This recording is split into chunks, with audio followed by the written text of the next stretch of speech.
오늘 읽은 이 데살로니가 후서는 바울이 데살로니가 교회에 데살로니가 전서를 보낸 후에 불과 몇 달 만에 다시 써서 보낸 편지입니다. 불과 몇 달 전에 데살로니가 전서라는 이 장문의 편지를 써서 보냈는데 또다시 편지를 써 보내는 이유가 있다면 무엇 때문이겠습니까? 바울이 생각해 볼 때 첫 번째 편지에서 조금 미진한 부분이 있어서 그 부분을 보충하려고 하는 의도가 있었다고 볼 수 있습니다.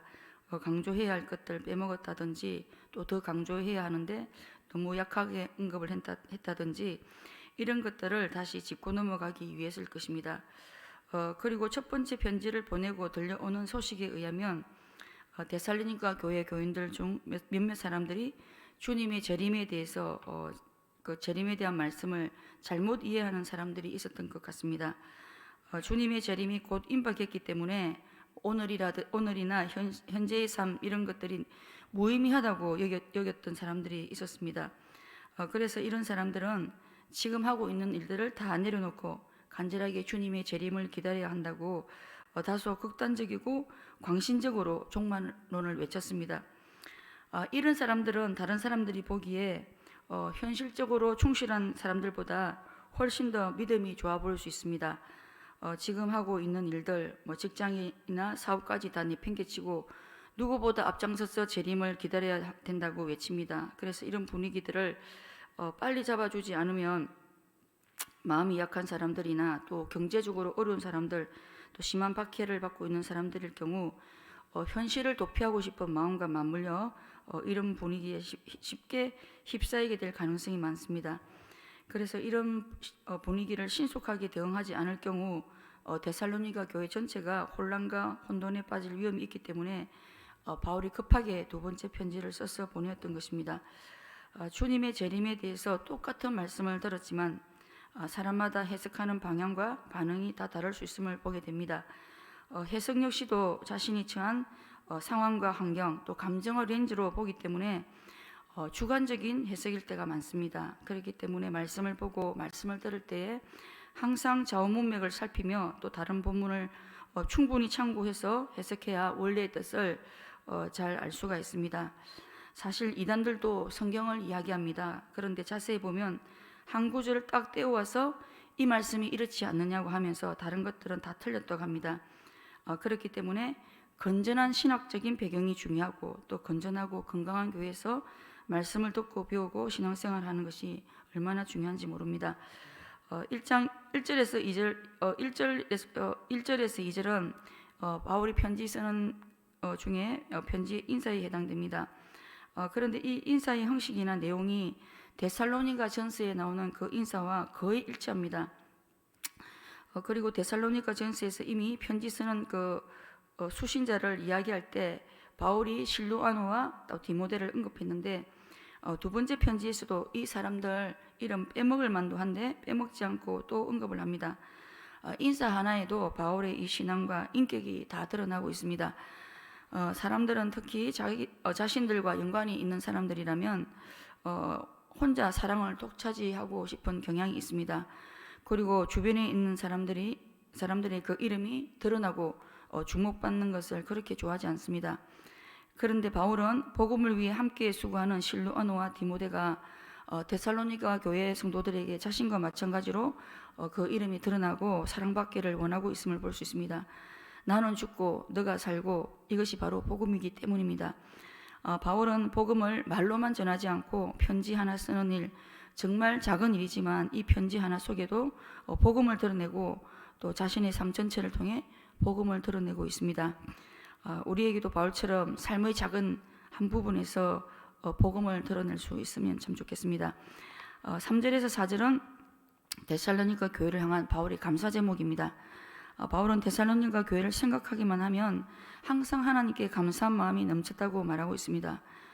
바울은 이미 앞서 보낸 데살로니가 전서에서도 이미 언급한 적이 있는데 여기서 또다시 언급하는 것을 보면 바울이 데살로니가 교인들을 얼마나 기뻐하고 감사하고 있는지 짐작해 볼 수 있습니다. 바울은 무엇 때문에 또다시 이 성도들을 생각하니까 그렇게 감사한 마음이 생겼던 것이겠습니까? 바울이 볼 때 여전히 데살로니가 교인들의 그 믿음이 점점 더 자라고 또 서로 사랑하는 모습에 진보가 나타나고 신앙의 박해가 있음에도 불구하고 인내로 잘 견디고 있었기 때문입니다. 이런 모습을 보자 바울은 하나님께도 너무 감사가 되었지만 다른 여러 교회에서도 데살로니가 성도들의 이런 아름다운 모습을 자랑했다고 말하고 있습니다. 바울이 생각만 해도 감사가 넘치고 자랑하고 싶은 마음이 들었다면 하나님께서도 역시 그런 마음이 들지 않으셨겠습니까? 바울이 데살로니가 교회에서만 사실 말씀을 전한 것이 아니라 다른 교회에서도 다 똑같은 말씀을 이렇게 전했지만 데살로니가 교회 성도들이 그 교회가 복음에 대한 반응이 크게 달랐음을 볼 수 있습니다. 그렇다면 데살로니가 교회 성도들은 어떻게 다른 교회에 소문이 날 정도로 그렇게 믿음이 자랄 수 있었던 것이겠습니까? 우리가 생각해 볼 때 첫째는 데살로니가 교회 성도들이 다른 교회 성도들보다 말씀을 더 가까이 했기 때문이라고 추측해 볼 수가 있습니다. 왜냐하면 믿음은 하나님의 말씀을 들으면서 나기 때문입니다. 말씀 없이는 믿음이 자랄 수가 없습니다. 그래서 말씀을 가까이 하는 사람과 가까이 하지 않는 사람은 삶의 모습이 같을 수가 없습니다. 그리고 또 한 가지는 데살로니가 성도들이 말씀을 들을 때에 옥토와 같은 그런 마음밭을 가지고 있었기 때문일 것입니다. 아무리 씨가 좋아도 밭이 좋지 않으면 좋은 열매를 기대할 수가 없습니다. 그리고 이런 옥토와 같은 마음을 가질 수 있었던 것은 데살로니가 교회 성도들이 항상 깨어 기도하는 사람들이었기 때문일 것입니다. 왜냐하면 기도가 돌밭과 같은 우리 마음을 옥토로 기경하기 때문입니다. 결국 기도와 말씀을 삶의 중심으로 삼고 살 때 믿음도 자라고 사랑도 자라고 어려움도 거뜬히 이겨내는 그런 인내도 자라기 때문에 하나님께도 인정받고 사람들에게도 칭찬받는 좋은 성도가 될 수 있었던 것 같습니다. 그리고 또 한 가지 생각해 보자면 데살로니가 교회 안에는 주님의 재림과 종말에 대해서 그릇된 견해를 가진 자들도 분명히 있었지만 건전하게 마라나타 주 예수여 어서 오시옵소서 하고 주님의 재림을 간절히 기다리는 그 재림 신앙이 다른 교회보다 두드러졌기 때문이라고 생각해 볼 수 있습니다. 주님의 재림을 기다리며 오늘이 마치 마지막 날인 것처럼 살아가는 성도와 또 이 땅에서 천년 만년 살 것처럼 생각하고 사는 성도는 신앙이 같을 수가 없을 것입니다. 데살로니가 교인들은 오늘로 내일을 살고 미래를 살았기 때문에 칭찬받는 교회, 칭찬받는 성도들이 되었던 것 같습니다. 5절에서 6절에서는 바울은 데살로니가 성도들이 현재 당하고 있는 그 박해와 환난에 대해서 두 가지로 설명을 하고 있습니다. 지금 현재 데살로니가 성도들은 신앙 때문에 가족 간의 불화라든지 경제적인 문제라든지 또 실제로 물리적인 그런 가해와 같은 박해와 환난 또 여러 가지 고난을 받고 있습니다. 그들은 주님에 대한 신앙 고백 때문에 또 주님의 말씀을 따름으로 인해 고난을 받고 있었던 것입니다. 이런 고난은 바로 그리스도를 위한 고난입니다. 이런 그리스도를 위한 고난에는 영광이 있다고 성경은 말씀합니다.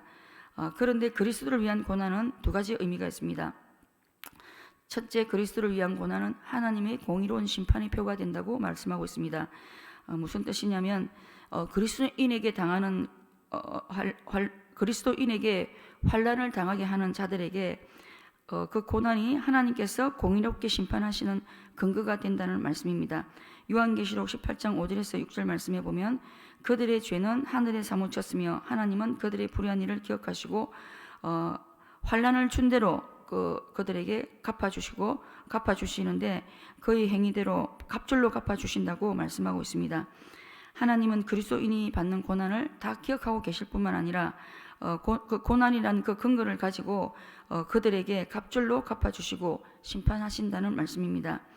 그리고 그리스도를 위한 고난이 공의로운 심판의 표가 되는 이유는 하나님은 그리스도를 위해 고난받는 자들에게 고난받는 것만큼 안식으로 갚으시기 때문입니다.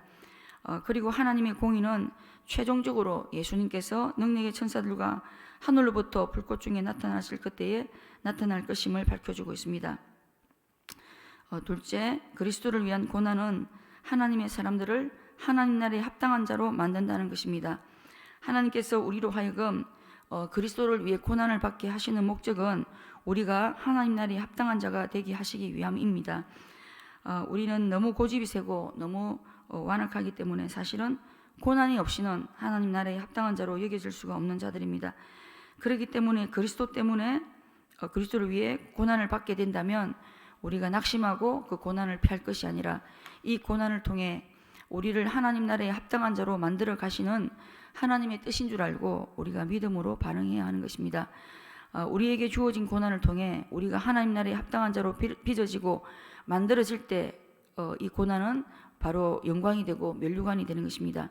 8절에서 9절에는 주님이 다시 오실 때에 주님께서 심판받을 대상을 말씀해 주고 있습니다. 이들은 하나님을 모르는 자들과 복음에 복종하지 않는 자들이라고 말씀합니다.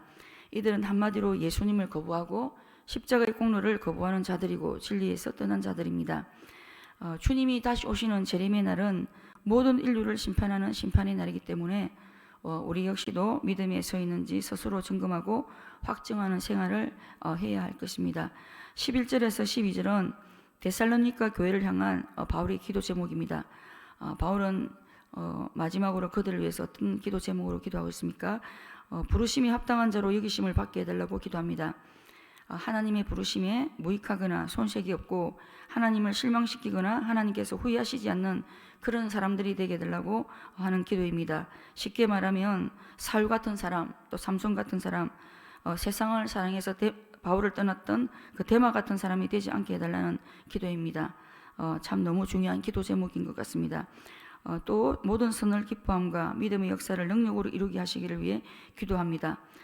선을 기뻐하는 마음을 달라고 기도한 이유는 마음속에 선을 기뻐하는 마음이 있어야 주님 닮은 또 선한 일, 착한 일을 할 수가 있기 때문입니다.